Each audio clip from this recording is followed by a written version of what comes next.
Saber Direito desta semana é sobre direito administrativo. Você vai saber mais sobre licitações públicas, exceções ao dever de licitar, fundamentos do contrato administrativo, dever de gestão e sanções administrativas. As aulas são com o professor Túlio Silveira. Este é o nosso quarto encontro do programa Saber Direito, onde estamos abordando questões relacionadas aos contratos administrativos. No nosso primeiro encontro, atravessamos o iter administrativo para tratar da parte principiológica, dos procedimentos de julgamento, das modalidades de licitação, as questões relativas à habilitação e passamos para a aula 2, trabalhando as dispensas e inexigibilidades. Na aula 3, nós comentamos a respeito do fundamento dos contratos administrativos. Fizemos uma breve exposição do artigo 55 e algumas cláusulas essenciais do contrato administrativo. E neste quarto encontro, nós estaremos tratando do dever da administração de fiscalizar os seus contratos. Por se tratar de cláusula exorbitante, prevista no artigo 58, inciso 3 da Lei 8.666, a fiscalização dos contratos administrativos tem por objetivo buscar identificar se efetivamente aquilo que foi pactuado entre a administração e terceiro está sendo efetivamente executado, para que, ao final, toda a coletividade seja beneficiada. A fiscalização administrativa, a fiscalização técnica, a fiscalização setorial são indicativos que foram apresentados pela legislação extravagante, pela Instrução Normativa 05 de 2017, editada pela SEGES, do então Ministério do Planejamento, e que nós utilizaremos como uma base conceitual para que possamos trabalhar esse contexto de informações relacionadas à fiscalização dos contratos. O dever da administração fiscalizar encontra-se amparado no artigo 67 da Lei 8.666 de 1993, onde determina que a administração designará um representante para acompanhar e fiscalizar o contrato administrativo.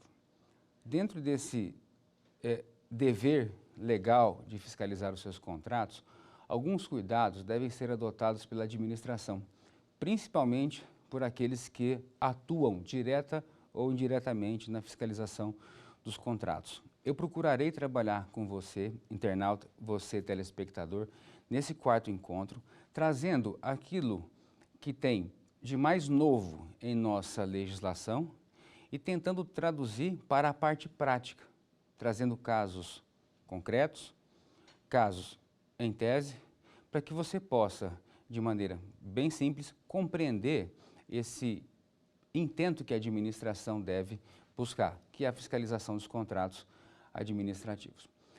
No nosso exemplo, de acordo com o que já tratei aqui, nós vamos relacionar essa fiscalização aos contratos de serviço, onde nesse contrato de serviço nós o caracterizaremos como serviços de natureza continuada, e esse serviço de natureza continuada com dedicação de mão de obra exclusiva dos obreiros, do prestador ao tomador de serviço. Mas, professor Túlio, qual é o conceito de serviço continuado? Serviço continuado é aquele que, pela sua essência, pela sua característica, não pode ser interrompido. Em caso de interrupção, ele pode ocasionar, ele pode trazer para a organização um prejuízo irreparável ou de difícil reparação. A duração desse contrato administrativo, desse contrato de serviço de natureza continuada, está vinculada ao artigo 57, inciso 2 da Lei 8.666 de 1993. Pela sua própria natureza, pela sua característica, esse contrato terá por vigência o prazo de até 60 meses. Nessa perspectiva, trazendo aqui um exemplo prático, esse contrato pode ser celebrado por 12 meses e prorrogado por iguais e sucessivos períodos até 60 meses. Ele pode ser celebrado dentro do respectivo crédito orçamentário e ser prorrogado por iguais e sucessivos períodos, também limitado a 60 meses.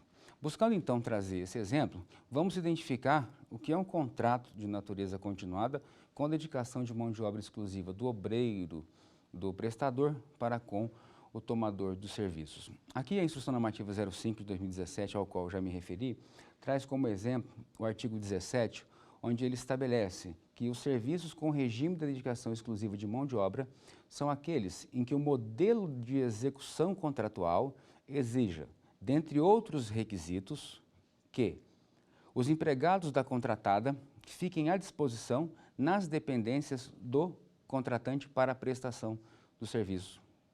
Isso caracteriza a dedicação exclusiva de mão de obra para esse tomador. A contratada não compartilhe os recursos humanos e materiais disponíveis em uma outra contratação para a execução simultânea de outros contratos. Isso aqui também caracteriza aí a dedicação exclusiva de mão de obra nesse contrato específico.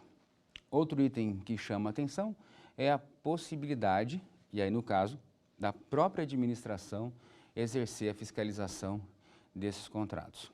Então, reunindo essas características, nós vamos trabalhar a fiscalização dos contratos administrativos com esse objeto.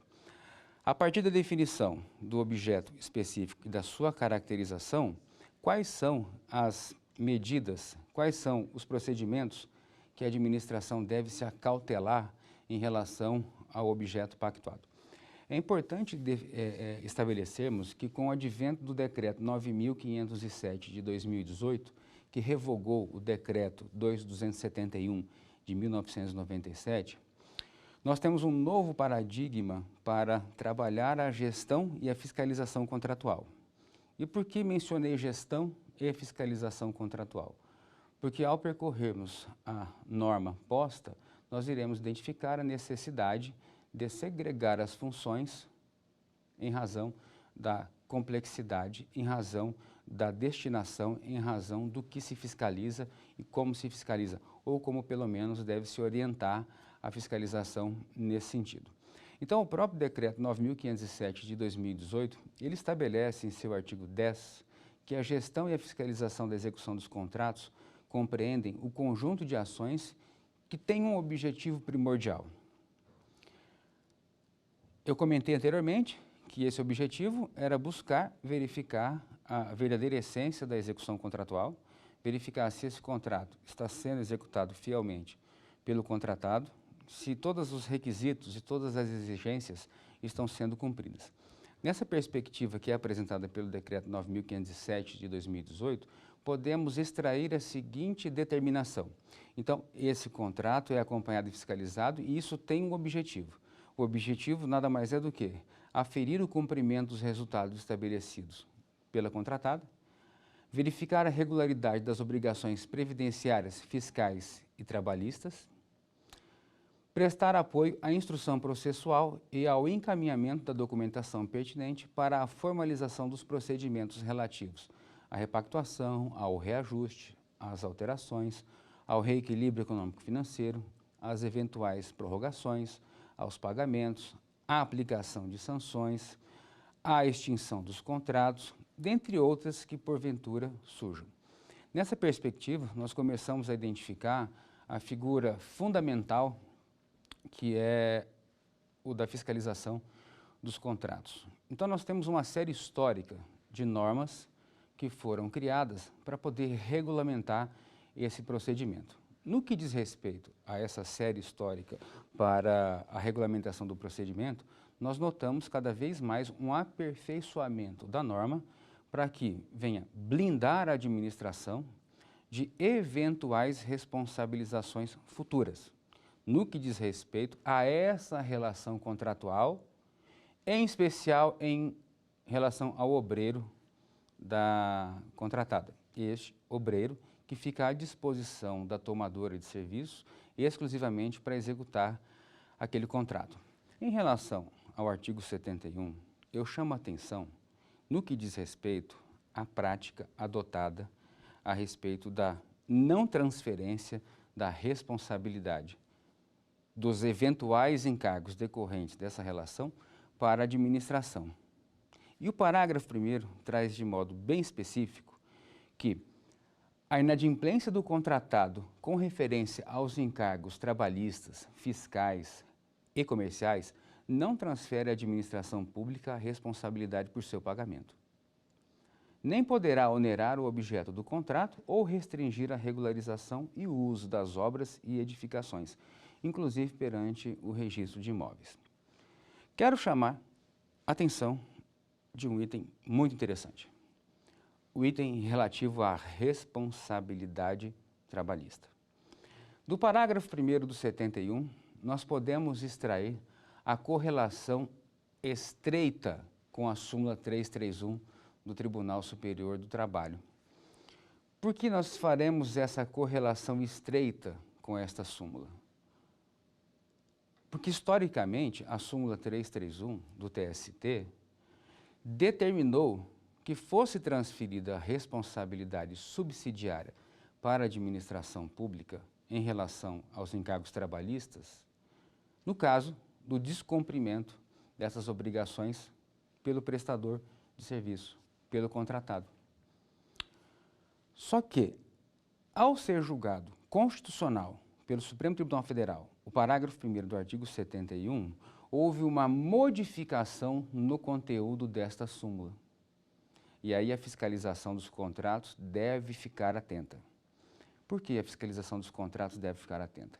Porque nessa modificação do conteúdo da súmula 331 do TST, nós tivemos a inclusão de alguns parâmetros específicos para que restasse evidenciada a necessidade da transferência ou não da responsabilidade subsidiária para a administração.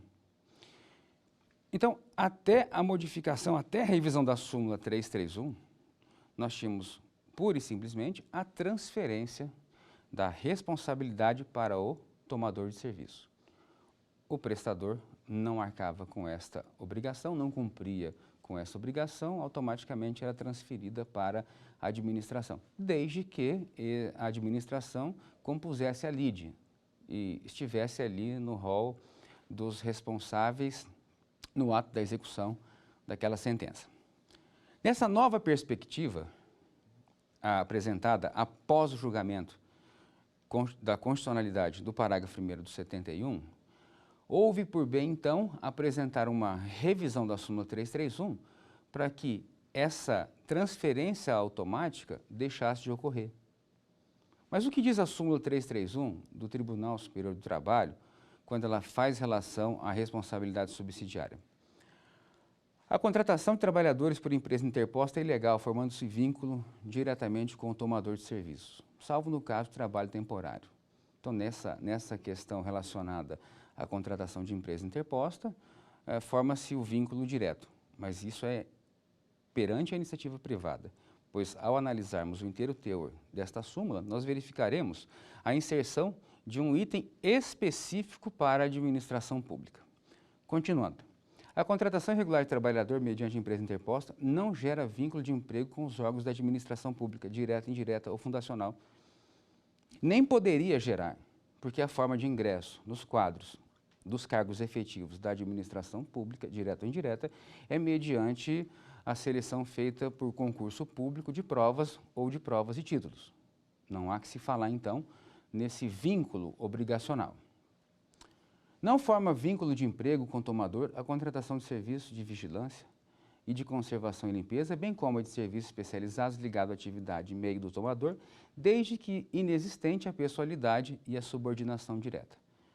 Então, se tratarmos aí dos pilares para a caracterização do vínculo de emprego, né, desde que inexista a pessoalidade e a subordinação, não se fala em vínculo em relação ao tomador. Até porque nós temos uma legislação especial que trata a matéria, né? Os serviços de vigilância regulados pela Lei 7.102, de 20 de junho de 1983. No que diz respeito à inadimplência das obrigações trabalhistas por parte do prestador, é aí que nós começamos a visualizar a modificação que foi apresentada na revisão da súmula 331 do TST.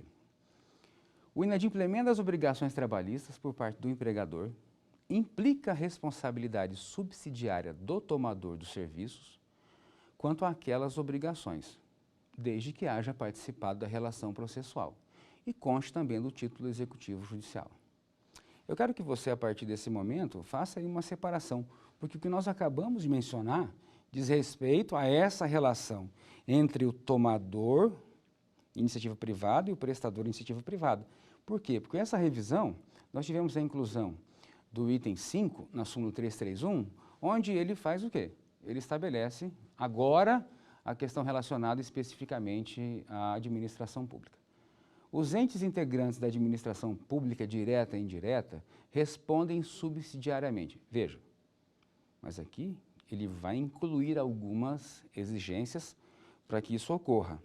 Na redação anterior, não fazia-se menção a essas exigências, mas na redação atual, faz-se o quê? Cria-se a regra para que haja a transferência, haja essa subsidiariedade no caso das obrigações trabalhistas por parte da administração pública. Então, os entes integrantes da administração pública direta e indireta respondem subsidiariamente nas mesmas condições do item 4, o que li anteriormente. Caso reste evidenciado a sua conduta culposa no cumprimento das obrigações da Lei 8666. Veja, qual é a novidade introduzida pelo Tribunal Superior do Trabalho? Automaticamente não é transferida.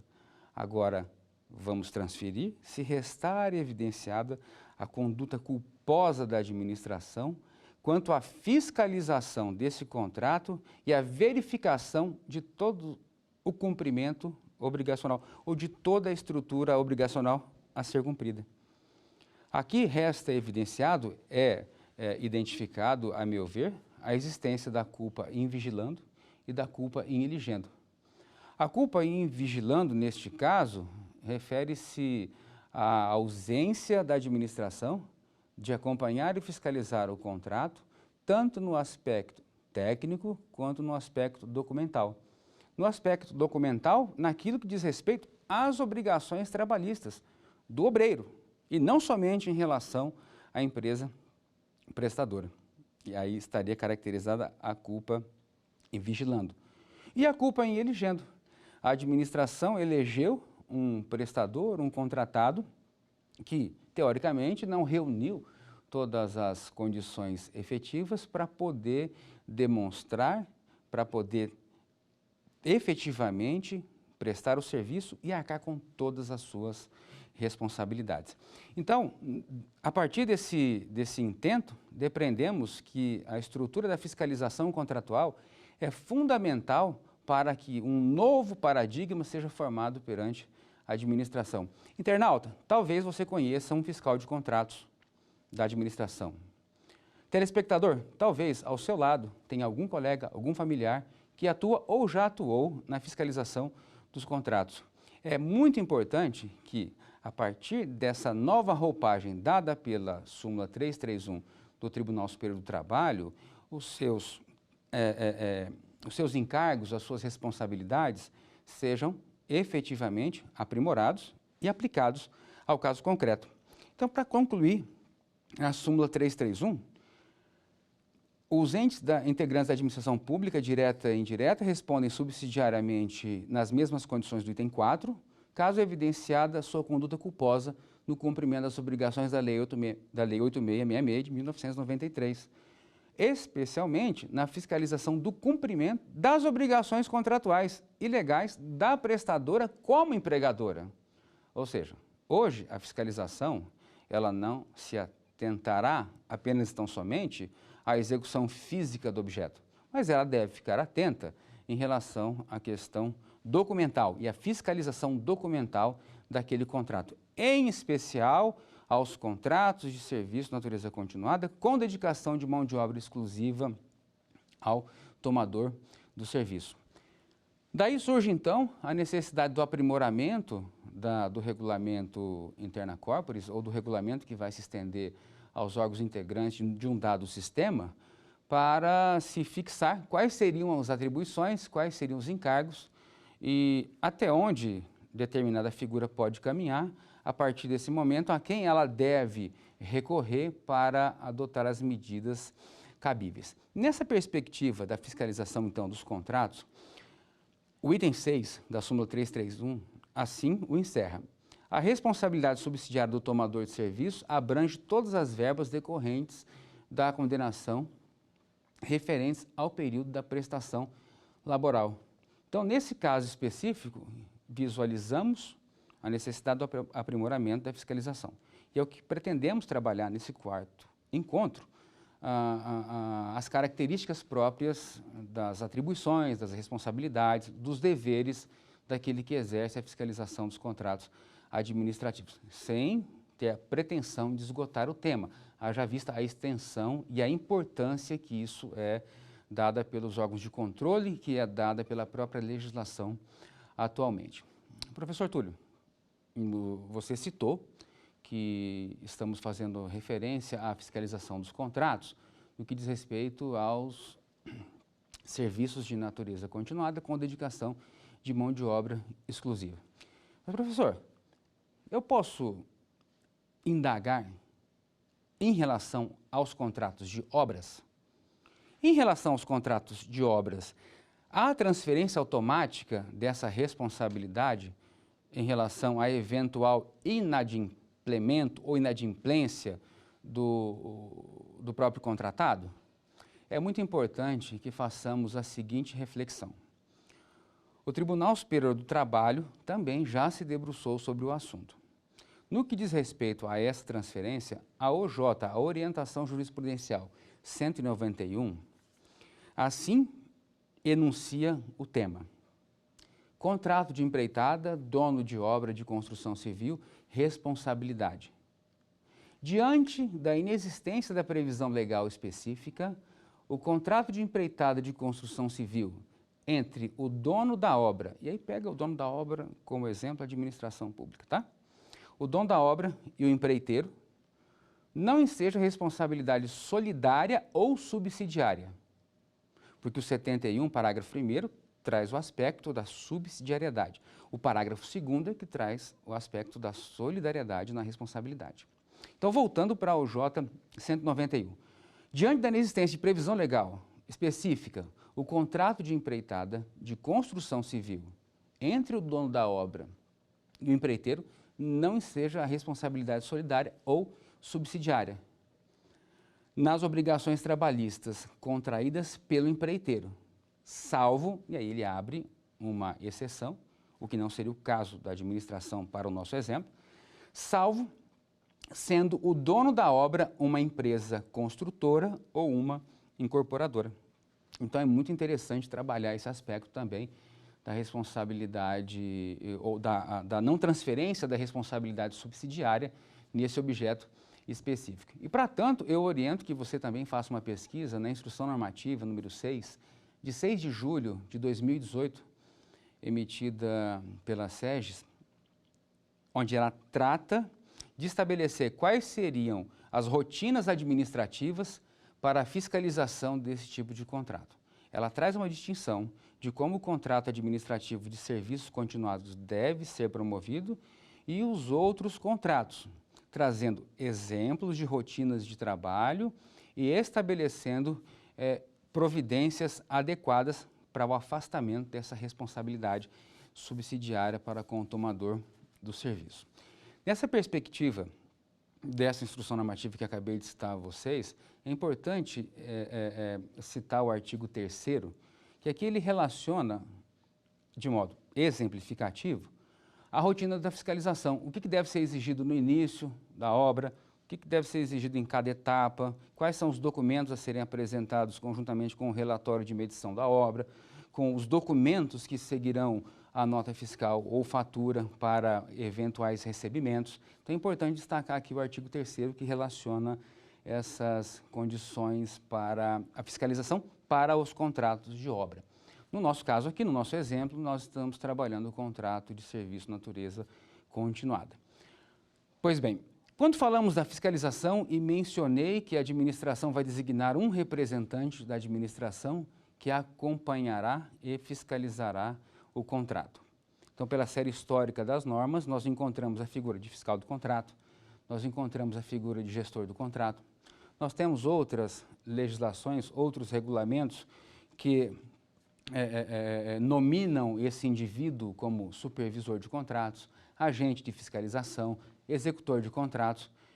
O que quero registrar aqui, que independentemente do nome que foi dado a esse representante, seja ele estabelecido quais são as suas atribuições, quais são as suas competências e como a rotina de trabalho dele influenciará na fiscalização ou não dos contratos.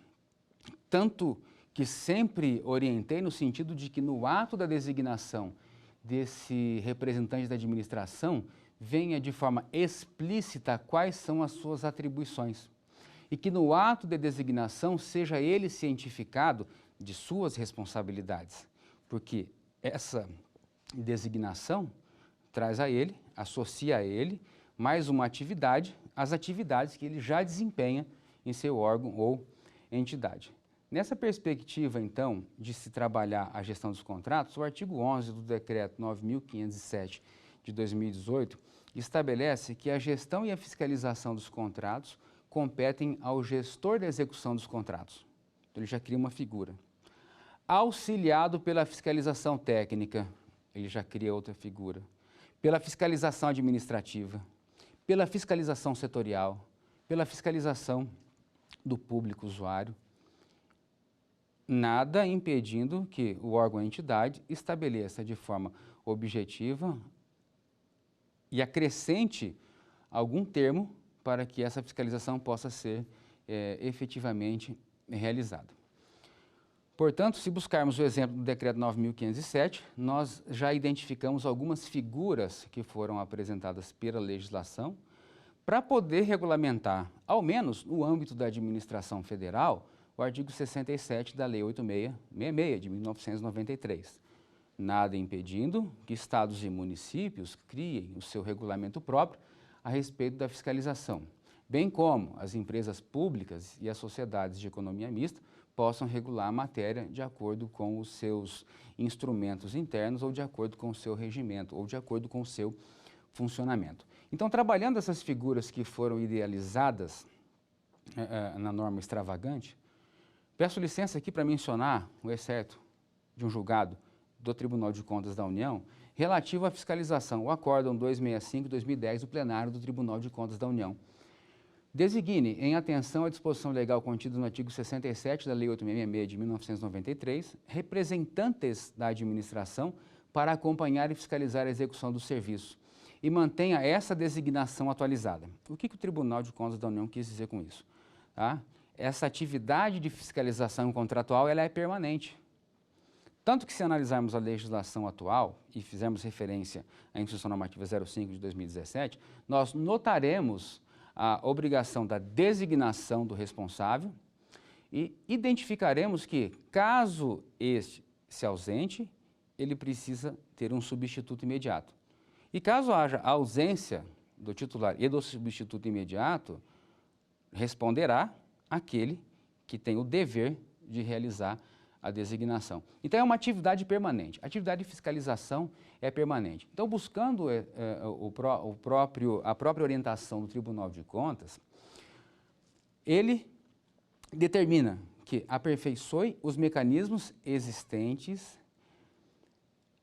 tornando-os transparentes, seguros e rastreáveis, de modo a permitir verificar a qualidade e a quantidade dos serviços prestados e somente pague os serviços prestados na totalidade, mediante evidência documental da realização dos serviços contratados, de acordo com a qualidade prevista no edital.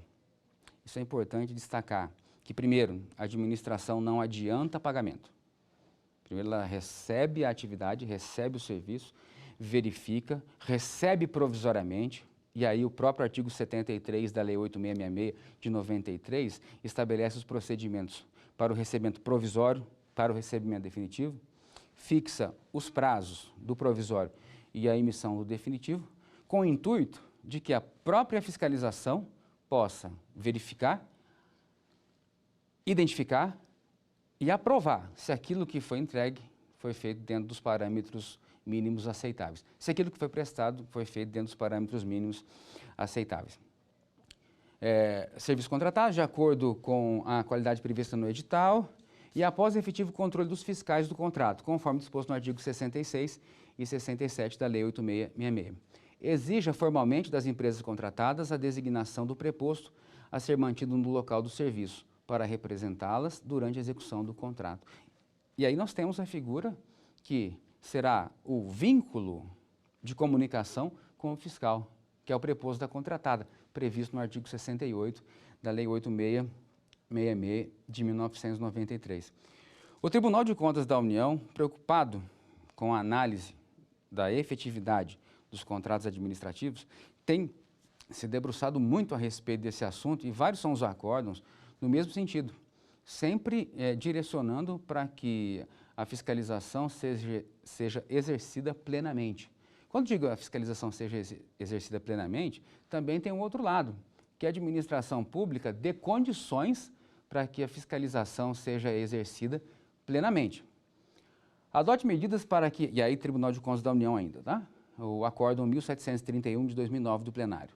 Adote medidas para que a fiscalização dos contratos sob sua alçada esteja de acordo com o artigo 67, de modo a garantir a qualidade do produto final e o pagamento apenas dos serviços efetivamente executados. O fiscal do contrato, ele tem uma ferramenta muito interessante, que é o poder de rejeitar, no todo ou em parte, aquilo que foi feito de maneira inadequada. Isso, na prática, significa o quê? Que a administração não é obrigada a receber o serviço de maneira incompleta. A administração não está obrigada a aceitar qualquer tipo de serviço. Pelo contrário, ela tem o dever de rejeitar aquilo que foi executado de maneira inadequada. Dever de rejeitar no todo ou em parte. Essa conduta prevista no artigo 76 dá à fiscalização a garantia de que, caso o serviço tenha sido prestado de maneira ineficiente e inadequada, a administração deverá, e não poderá, deverá rejeitar aquilo que foi executado em desacordo com as cláusulas contratuais. Qual o reflexo da rejeição no todo ou em parte do material, da obra ou do serviço que foi rejeitado? Haverá um reflexo efetivo em relação à verificação do adimplemento contratual, ou seja, do cumprimento. E isso vai refletir nos comentários do nosso quinto encontro, onde falaremos dos casos de rescisão contratual. Então perceba você, fiscal, perceba você, gestor de contratos, a importância e o papel fundamental que você exerce junto à administração quando é designado para acompanhar e fiscalizar os contratos administrativos. Veja, Tribunal de Contas da União instrua os fiscais de contrato quanto à forma de verificar e medir a execução do serviço e o recebimento de bens, observando os preceitos dos artigos 73 e 76 da Lei 8666 de 1993, alertando-os para a responsabilidade pessoal dos atestos emitidos. Professor Túlio, você comentou agora a respeito de uma expressão interessante, atesto dos serviços recebidos. Tá. Se pararmos para analisar a despesa pública, ela terá a seguinte sequência, prevista lá na Lei 4.320 de 1964. Empenho, execução e pagamento. Empenho, liquidação e pagamento. Então, nessa segunda fase aqui da liquidação, onde se reconhece o direito em receber por aquilo que efetivamente entregou, executou ou prestou, o reconhecimento do crédito ou ao direito em receber aquele crédito da administração, estabelece que atestar a nota fiscal é uma das etapas da liquidação da despesa. E se é a atribuição, se é a responsabilidade do fiscal do contrato realizar o atesto ou ateste da nota fiscal, ele tem que ficar muito atento, porque se atestar serviço que não foi realizado, responderá pessoalmente por aquele atesto. Então veja o peso da responsabilidade de quem atua na fiscalização dos contratos. Ficar bem atento no acompanhamento físico, documental, na hora de atestar a nota fiscal. Fiscaliza a execução dos contratos de prestação de serviço, em especial o que diz respeito à obrigatoriedade da contratada arcar com todas as despesas decorrentes de obrigações trabalhistas relativas aos seus empregados. Olha o tribunal, preocupado mais uma vez, em relação à questão da transferência ou da necessidade de se demonstrar que não se pode transferir a responsabilidade subsidiária à administração. Qual é o papel do fiscal nesse caso? Muito atento, fiscal. Por quê? Se lá na frente a administração for responsabilizada e restar evidenciado a culpa em vigilando, ou a culpa em eligendo, ou a conduta culposa de deixar de ter fiscalizado o contrato, isso recairá sobre o fiscal, que ao tempo daquela fiscalização tinha o dever de acompanhar e fiscalizar aquele contrato administrativo. Quer seja na fiscalização administrativa, que é introduzida pela Instrução Normativa 05 de 2017, quer seja pela gestão contratual, também mencionada na mesma Instrução Normativa. Nessa perspectiva, quando nós trabalhamos o procedimento de gestão e fiscalização dos contratos, eu chamo a atenção para o artigo 39 da Instrução Normativa 05 de 2017. No artigo 39, nós temos a seguinte premissa disposta. As atividades de gestão e fiscalização, veja, a gestão macro e a fiscalização específica, são um conjunto de ações que têm por objetivo aferir o cumprimento dos resultados previstos pela administração para os serviços contratados. Então, a partir dessa reunião de atributos e essa reunião de responsabilidade, nós temos o que hoje previsto na norma, em especial na administração federal, quando eu menciono a Instrução Normativa 05 de 2017. E aí ela faz referência aos órgãos e entidades integrantes do Sistema de Serviços Gerais. Para os outros órgãos ou entidades, eles podem utilizar a Instrução Normativa sem nenhum prejuízo. Agora, existem os casos onde ela tem a aplicação obrigatória e nos demais casos ela tem a aplicação facultativa. Então, para reunir essa fiscalização, nós teremos a fiscalização técnica, nós teremos a fiscalização administrativa, a setorial, a fiscalização do público usuário, para compor toda essa gestão de execução do contrato. A gestão de execução do contrato, ela vai coordenar o trabalho, vai coordenar os trabalhos destas equipes. Tulio, mas no meu órgão, entidade, eu tenho um número reduzido de pessoal, que eu não tenho como segregar a função. Guardadas as devidas justificativas, faça a designação em um servidor específico, mas que reste claro as atribuições da fiscalização administrativa e da fiscalização técnica. A fiscalização técnica é o acompanhamento com o objetivo de avaliar a execução do objeto. A fiscalização administrativa é o acompanhamento do aspecto documental desse contrato, que poderá recair, então, em um indivíduo ou deve, segundo as melhores práticas administrativas, haverá aí a segregação de funções para que um exerça a fiscalização técnica e o outro exerça a fiscalização administrativa. A fiscalização setorial nada mais é do que o acompanhamento da execução do contrato nos aspectos técnicos ou administrativos, quando a prestação de serviço ocorrer concomitantemente em setores distintos ou em unidades específicas. A fiscalização pelo público usuário, ela vai fazer referência ao resultado que aquele contrato está apresentando perante aqueles que utilizam, perante os clientes internos da organização ou dos clientes externos da organização. Então, há uma série de medidas que podem ser adotadas para se buscar aferir essa fiscalização pelo público usuário. Nessa fiscalização administrativa que a própria Instrução Normativa 05 apresenta, nós temos de forma muito interessante o que ela apresenta no intuito de se estabelecer a fiscalização inicial, quais são os procedimentos que a administração deve adotar no ato da assinatura do contrato, quais documentos ela deve apresentar, carteira de trabalho, previdência social de todos os empregados, exames admissionais, verificação da convenção coletiva, análise se o salário registrado na carteira de trabalho corresponde ao apresentado na proposta comercial e aquele que está na convenção coletiva de trabalho. Então, na fiscalização inicial, alguns procedimentos obrigatoriamente devem ser adotados pela fiscalização administrativa e pela fiscalização técnica. Nós temos aí a fiscalização mensal. A fiscalização mensal, ela apresenta a rotina que deve ser estabelecida tanto quanto a parte operacional, quanto a parte documental. O que deve ser demonstrado mensalmente em relação à parte documental? Recolhimento do INSS do obreiro, depósito do Fundo de Garantia do obreiro, eventuais benefícios sociais que constam na Convenção Coletiva de Trabalho. No que diz respeito ao aspecto da regularidade operacional desse contratado, aí eu chamo a atenção para a premissa prevista no artigo 55, inciso 13 da Lei 8.666.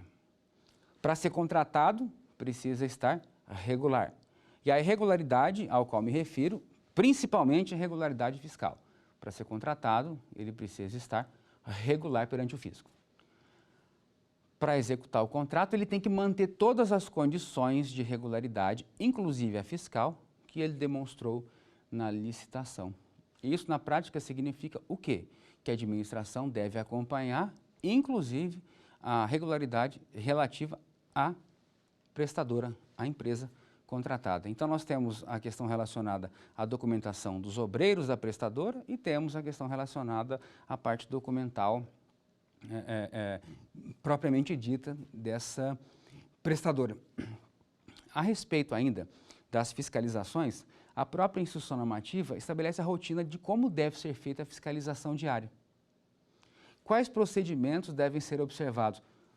Por exemplo, é vedado exercer poder de mando em relação aos obreiros da prestadora. Toda e qualquer determinação deve ser encaminhada ao preposto da contratada, para que ela o faça perante os seus colaboradores, perante os seus funcionários. Túlio, mas eu ouvi falar que para um determinado objeto, ou para alguns objetos, pode haver esse poder de mando. A expressão poder de mando, nesse caso, seria equivocada. Por quê? Eu poderia direcionar a coordenação dos trabalhos para determinadas atividades, tais como apoio administrativo, secretariado executivo, telefonista. Por quê? Porque as atividades já foram previstas inicialmente no instrumento convocatório. Elas já estão relacionadas nas cláusulas contratuais, ou estão relacionadas no termo de referência, ou estão relacionadas diretamente e especificadas no instrumento. Aí, aquele responsável pelo acompanhamento poderia direcionar, coordenar os trabalhos daquela equipe. Nesse caso, o enunciado poder de mando seria equivocada expressão. A expressão correta seria coordenação dos trabalhos, porque nós já temos evidenciado aí quais são as obrigações daqueles que estão prestando o serviço, né, dos obreiros do prestador. Nós temos a fiscalização procedimental, é aquela fiscalização especial, é aquela fiscalização de surpresa, onde a administração quer verificar o fiel cumprimento das obrigações. Quando nós delimitamos a fiscalização inicial, a fiscalização mensal, a fiscalização diária, nessa fiscalização procedimental, a administração vai, em qualquer fase da execução contratual, a qualquer momento, solicitar diretamente a que os empregados do prestador possam apresentar os comprovantes de recolhimento do INSS, de depósito do FGTS, para que possa haver uma confrontação com a documentação que é apresentada mensalmente, quando da fiscalização mensal pela administração em relação àquele contrato. Nisso reside a fiscalização procedimental. E aí nós temos a fiscalização por amostragem e também teremos a fiscalização de encerramento do contrato. Essa fiscalização de encerramento do contrato é aquela fiscalização onde a fiscalização técnica emitirá o termo de recebimento definitivo do objeto, porque ela diz respeito à parte técnica, e a fiscalização administrativa vai demonstrar que todos os documentos e todos os requisitos foram cumpridos fielmente. Isso vai influenciar no quê, pessoal? Na extinção do contrato administrativo, objeto do nosso próximo encontro. E lá eu vou tratar de como é que esse contrato será, como será feita a extinção desse contrato administrativo. Ou em quais casos há necessidade de uma providência para se promover a extinção desse contrato administrativo. No que diz respeito às fiscalizações que eu acabei de mencionar, fiscalização inicial, fiscalização técnica, fiscalização diária, fiscalização por amostragem, o que deve ficar evidenciado é o registro de todas as ocorrências relacionadas à execução contratual. O parágrafo 1º do artigo 67 da Lei 8.666 determina que todas as ocorrências relacionadas à execução contratual devam ser registradas em livro próprio. Atualmente, em livro eletrônico, em sistema eletrônico ou em uma pasta específica, o que nós devemos tratar como fundamental é que as informações sejam registradas. Túlio, por que as informações são importantes? Porque o registro dessas informações são importantes. Bom, o registro positivo é importante para que, ao final, no recebimento definitivo, o responsável possa relatar todas as situações positivas verificadas naquele contrato. Até porque, ao final, o próprio contratado pode solicitar à administração a emissão de um atestado de capacidade técnica. Então, para emitir um atestado de capacidade técnica, a administração deve se socorrer à memória da execução contratual. No que diz respeito à parte negativa, as ocorrências relacionadas a eventual descumprimento contratual.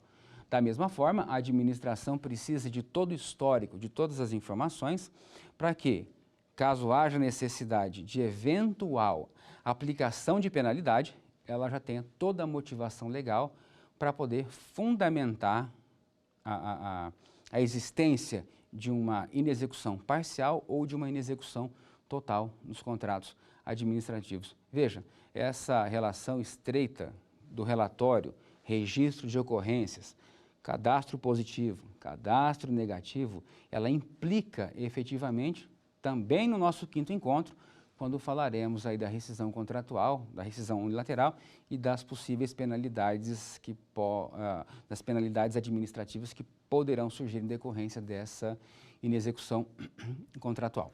Então, ao final do contrato, relata-se todas as ocorrências e esse fundamento decorre do próprio dever legal de registrar os atos administrativos, em especial aquilo que é relacionado à gestão contratual.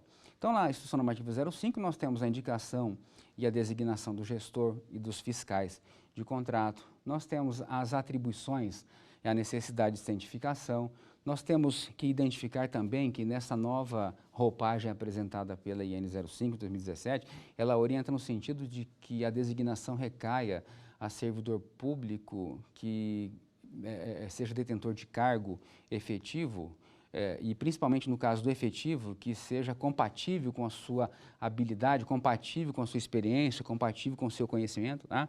Até para trazer mais eficiência para a fiscalização dos contratos. E nós temos a responsabilidade de quem indica, nós temos a responsabilidade na ação, na omissão, nós temos as providências que devem ser tomadas a respeito dessa indicação. Após a indicação, o responsável deve ser cientificado de todas as suas obrigações, deve receber o quê? Pelo menos a cópia do edital, da proposta comercial, do contrato, das rotinas que são estabelecidas para a fiscalização, para que possa exercer adequadamente o seu munus, né, a sua atividade. Deve elaborar os relatórios de acordo com a rotina, deve estabelecer de maneira objetiva que nesses relatórios venha apresentada a ocorrência, o que foi resolvido em relação à ocorrência, se ela foi resolvida, quais foram os prazos que foram cumpridos, quais foram os prazos que foram descumpridos. E para isso, ele pode utilizar do instrumento de medição de resultado. Esse instrumento de medição de resultados nada mais é do que o documento necessário, elaborado, pactuado entre as partes, que fique definido objetivamente os resultados alcançados em relação ao contrato, ou aquilo que se pretendia alcançar, os recursos humanos empregados em função da quantidade e formação profissional necessária, a qualidade e quantidade dos recursos materiais utilizados, a adequação dos serviços prestados em relação à rotina de execução estabelecida, o cumprimento das demais obrigações que porventura estejam ali relacionadas, e a verificação da satisfação do público usuário, né? Porque a gente tem que, acima de tudo, dar uma resposta à coletividade e a administração deve apresentar um bom serviço à coletividade de maneira geral. Então, a satisfação do público usuário também é um fator determinante que deve ser aplicado ao instrumento de medição de resultados. De tudo isso, eu faço referência para quê? Para que no ato da emissão do relatório de execução de serviço, a fiscalização administrativa receba estas informações e possa encaminhar a gestão contratual para que adote as providências subsequentes. Então, estamos chegando o quê? Na parte onde nós tratamos do recebimento do objeto. O recebimento do objeto está previsto no artigo 73 da Lei 8.666 e faz-se referência também ao recebimento do objeto no artigo 49 da Instrução Normativa 05 de 2017. No que diz respeito ao recebimento do objeto, eu posso elencar aqui rapidamente que no artigo 73 nós temos duas situações. Em se tratando de obras e serviços, o termo de recebimento provisório será emitido no prazo de 15 dias, para que depois o termo de recebimento definitivo seja emitido no prazo máximo de até 90 dias. Obras e serviços, tá? Obras, engenharia, serviços em geral. Da mesma maneira, nós temos o inciso 2 do 73, que faz referência a compras ou locação de equipamentos.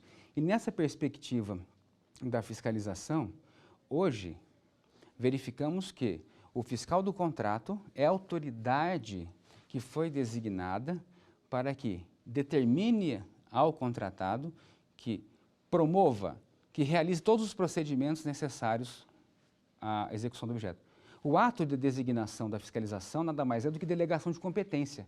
Então eu, autoridade competente, delego a quem está nas proximidades do problema para que em um menor espaço de tempo esse problema seja resolvido. E daí faço referência ao próprio artigo 69, ao próprio artigo 70, onde dão à fiscalização ali as ferramentas necessárias para fazer cumprir o contrato e fazer aquilo que dentro das suas atribuições deve ser feito. Tá? Eu gostaria de chamar agora um quiz. Internauta, telespectador, vamos chamar um quiz?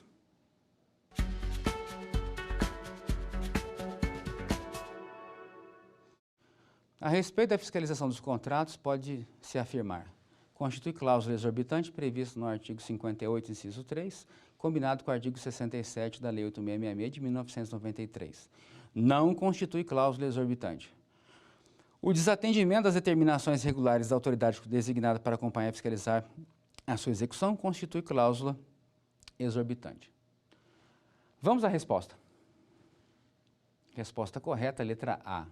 Constitui sim cláusula exorbitante, conforme já comentei com vocês anteriormente. O desatendimento das determinações regulares da autoridade designada para acompanhar e fiscalizar a sua execução constitui cláusula exorbitante. Essa letra C não constitui cláusula exorbitante. No entanto, nós haveremos com intensidade no artigo 78 da Lei 8666 que o desatendimento dessas determinações pode constituir um caso de rescisão contratual unilateral, onde aí deixou de se observar as determinações da fiscalização. Vamos chamar um segundo quiz?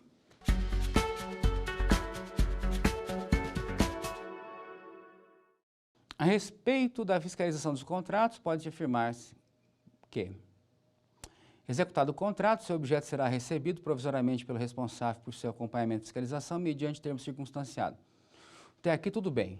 Executado o contrato, em se tratando de obras e serviços, o seu objeto será recebido provisoriamente pelo responsável por seu acompanhamento e fiscalização, mediante termo circunstanciado assinado pelas partes em até 15 dias da comunicação escrita do contratado. Interessante. Letra C. Executado o contrato, se tratando de obras, o seu objeto será recebido provisoriamente pelo responsável por seu acompanhamento e fiscalização, mediante termo circunstanciado assinado pelas partes em até 15 dias da comunicação escrita do contratado. Vamos à resposta. Letra B. Por que a letra B está correta em relação às outras?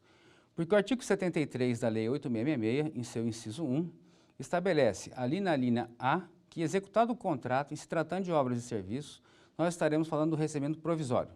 E obras e serviços, e não apenas obras, e não apenas na condição da afirmação da letra A e da letra C. Então, executado o contrato, se tratando de obras e serviços, seu objeto será recebido provisoriamente pelo responsável por seu acompanhamento e fiscalização, mediante termo circunstanciado, assinado pelas partes em até 15 dias da comunicação escrita do contratado. Essa é a letra correta, essa é a resposta correta. Neste nosso encontro, nós falamos a respeito da fiscalização contratual, trabalhamos a cláusula exorbitante da fiscalização, mencionamos quais seriam aí as rotinas a serem observadas como melhores práticas para a administração, identificamos que o desatendimento das determinações da autoridade designada para acompanhar e fiscalizar o contrato pode ensejar a rescisão contratual. Mas esse assunto nós veremos no quinto encontro. Muito obrigado e até o quinto encontro.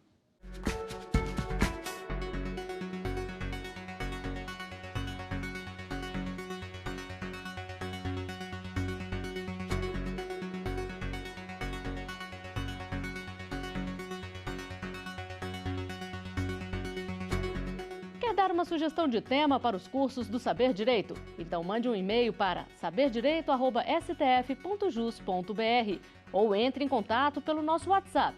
O número é esse que aparece na sua tela. Você também pode estudar pela internet. Basta acessar o site tvjustiça.jus.br ou rever as aulas no canal da TV no YouTube, TV Justiça Oficial.